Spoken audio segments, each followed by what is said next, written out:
My dear students, তোমাদের আজকে life science থেকে একটি প্রশ্নের আমি উত্তর দেব। প্রশ্নটি হলো, গুপ্তবীজী উদ্ভিদ কি?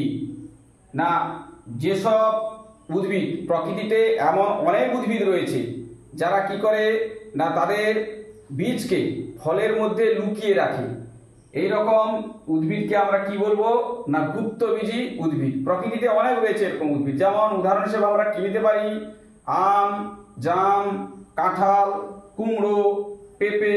এরা সাধারণত কি করে না তাদের বীজগুলোকে ফলের মধ্যে লুকিয়ে রাখে।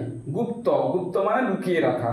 এইরকম উদ্ভিদকে আমরা কি বলবো না গুপ্তবীজী উদ্ভিদ। তো তোমরা নিশ্চয়ই বুঝতে পেরেছো। আর যদি তোমরা বুঝতে না পারো তাহলে তোমরা কমেন্ট করবে, আর যদি বুঝতে পারো চ্যানেলটাকে সাবস্ক্রাইব করে ফলো দিয়ে পাশে থাকবে পরের ভিডিও পাওয়ার জন্য। আর ফেসবুক পেজে আমার একটা ইউটিউবের লিংক দেওয়া আছে, যদি তোমরা যদি আরো কিছু ভিডিও পেতে চাও তাহলে ইউটিউবে গিয়ে তোমরা চ্যানেলটাকে সাবস্ক্রাইব করে দিও।